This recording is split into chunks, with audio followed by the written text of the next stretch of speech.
Welcome viewers and welcome all my dear subscribers. Welcome to my YouTube channel Gagan Singh Mathura. और आपका मेरे इस channel Gagan Singh Mathura पर स्वागत है। और आज हम क्लास 10 के टॉपिक्स को कवर कर रहे थे। तो क्लास 10 के टॉपिक्स में मैंने सब्स्टिट्यूशन मेथड भी करा दिया रिवीजन के तौर पर, और मैंने एलिमिनेशन मेथड भी करा दिया है इसका पूरा। और आज इसी टॉपिक को आगे बढ़ाते हुए हम क्रॉस मल्टीप्लिकेशन मेथड को समझाएंगे। देखिए, cross multiplication method linear equation in two variables के अंदर एक ही मेथड है, बहुत अच्छा मेथड है। और अगर उसको भी तैयार कर लिया जाए तो बहुत हेल्प मिलती है कॉम्पिटिशन एग्जाम के अंदर, हाई स्कूल के अंदर।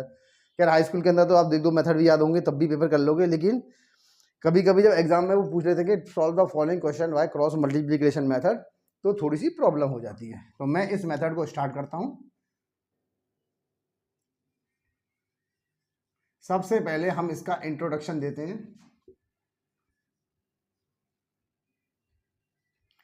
अब इंट्रोडक्शन में देता हूं उसका थोड़ा सा आपके सामने। क्रॉस मल्टीप्लिकेशन मेथड, क्रॉस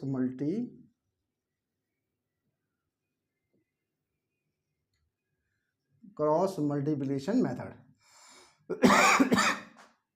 अब देखिए, ये क्रॉस मल्टीप्लिकेशन मेथड कहता क्या है आपसे।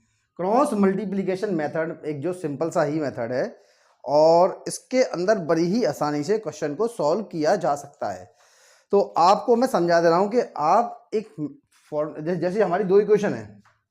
देखिए, जनरल इक्वेशन लिख दे रहा हूं मैं, a1x प्लस का b1y प्लस का c1 इक्वल्स टू 0, और a2x प्लस का b2y प्लस का c2 इक्वल्स टू 0। ये मेरी दो एक जनरल इक्वेशन है, a1x प्लस का b1y प्लस का c1 equals to 0, a2x plus का b2y प्लस का c2 इक्वल्स टू 0। ये मैंने एक जनरल इक्वेशन ली है इसके अंदर। और आप जो है 23-12 का ध्यान रखिएगा। शॉर्ट लिख देता हूं मैं 23, देखिए पहले लेता हूं मैं इसके अंदर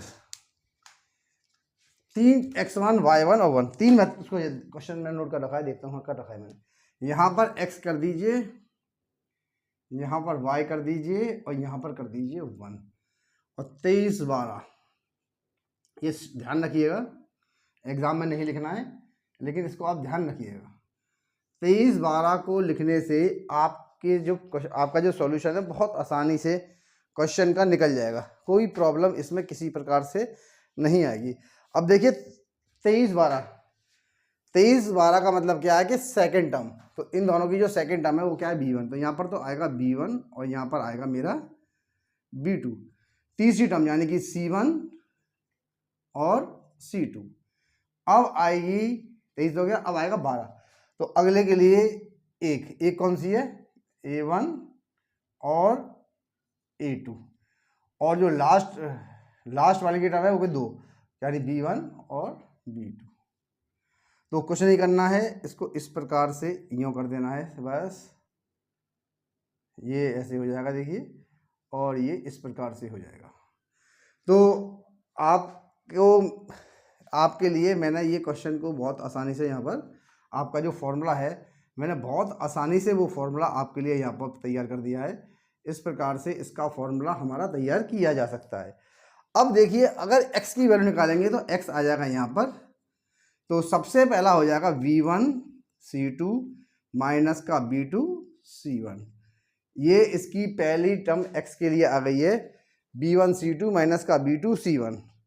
तो आप देख लिए b1 c2 माइनस का b2 c1 आ गई है। अब सेकंड वाले के लिए हमारी जो सेकंड वाले में देखिए माइनस का साइन आता है, लेकिन हम माइनस का साइन डायरेक्टली हम किसको कर रहे हैं, c1 a2 माइनस का c2 a1, ये दूसरी टर्म हो गई। और 1 के लिए a1 b2 माइनस का a2 b1। ये तीनों टर्म मेरी यहाँ पर सॉल्व होके देखिए कितनी आसानी से आ चुकी हैं। और ये मैंने इसका फॉर्मूला जो है आपके सामने बोर्ड पर लिख भी दिया है। तो ये हमारा इसका एक जनरल फॉर्मूला है, और इस जनरल फॉर्मूले की हेल्प से आप अपने सारे क्वेश्चंस को कर सकते हैं।